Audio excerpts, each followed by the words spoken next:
Somewhere right now, a team of genuinely brilliant people is looking directly at a problem so obvious that a stranger walking in off the street would spot it in 30 seconds, and none of them can see it. This isn't rare. It's one of the strangest, most consistent patterns I've encountered in years of watching capable people operate. The smarter and more immersed someone is in a situation, the more likely they are to miss the thing sitting in plain sight. It sounds backward, and that's exactly why it deserves real attention. Because if intelligence alone protected against this, it would never happen to rooms full of accomplished, careful people. It happens constantly, and understanding why is one of the more useful things you'll ever learn about how the mind actually works under familiarity. Section 1. Expertise builds a filter, and filters cut both ways. The first thing to understand is that expertise doesn't simply add knowledge, it fundamentally changes what your mind allows you to notice in the first place. As someone becomes skilled in a domain, their brain builds efficient patterns for recognizing what matters and, just as importantly, what to automatically ignore, because processing every single detail consciously would be exhausting and slow. This filtering is what makes expertise useful. It lets a skilled person move quickly through familiar territory without getting bogged down in irrelevant noise. But the same filter that lets an expert work efficiently also quietly excludes anything that doesn't match the patterns they've learned to expect, including problems that are obvious specifically because they fall outside those trained patterns.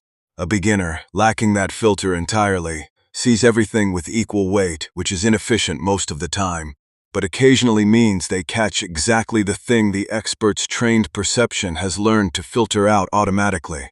This is why fresh eyes so often catch what experienced eyes miss, not because the newcomer is smarter, but because they haven't yet built the very efficiency that's quietly blinding everyone else in the room. Section 2. Proximity erases the obvious. There's a second mechanism working alongside expertise, and it has nothing to do with skill level at all. It's simply about closeness. When you're deeply embedded in a system day after day, whether it's a company, a relationship, or a long-running project, the specific features of that system stop registering as features at all. They become the background, the assumed baseline against which everything else gets measured.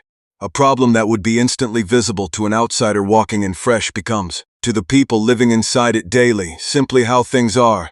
No longer a noticeable anomaly, but the invisible water they're swimming in. This is why an external consultant can walk into a company after one afternoon and identify an obvious dysfunction that internal staff have walked past for years. Not because the consultant possesses some special insight the staff lack, but because the staff's constant proximity has quietly erased their ability to see the dysfunction as unusual at all. Distance creates visibility. Immersion creates a kind of functional blindness, and the longer someone stays immersed, the more thoroughly that blindness sets in, regardless of how intelligent they happen to be. Section 3. The assumption that someone smarter already checked. Here's a subtler trap, and it shows up specifically in groups of capable people working together, which makes it particularly dangerous, because it hides behind the appearance of collective intelligence.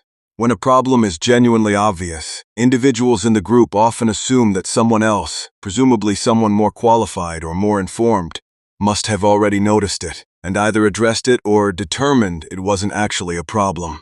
This assumption spreads silently through an entire room, each person independently deciding not to raise the obvious concern because surely someone smarter already accounted for it, and the result is that a problem visible to literally everyone in the room goes completely unaddressed, not because nobody saw it, but because everyone saw it and each person individually assumed it was someone else's responsibility to mention. This is precisely why the most experienced, most credentialed people in a room can produce worse collective outcomes than a more diverse group with less individual expertise, but a stronger norm of voicing obvious concerns regardless of who else might already know. Intelligence didn't fail here. Diffusion of responsibility did, and it thrives specifically in rooms full of people confident enough in each other's competence to stay silent. Section 4. When seeing the problem threatens the investment. There's a more uncomfortable reason smart people miss the obvious, and this one has less to do with perception and more to do with motivation. When someone has invested significant time, reputation, or identity into a project, a decision, or a system, genuinely seeing an obvious flaw in it carries a real cost, because acknowledging the flaw means confronting the possibility that the earlier investment was misguided.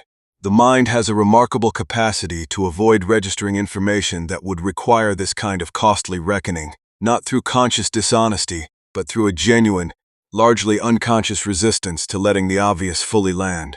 This is why the people most likely to miss a serious problem are often the very people who designed the system in the first place, not because they're less capable of seeing it, but because seeing it clearly would force an uncomfortable confrontation with their own earlier judgment.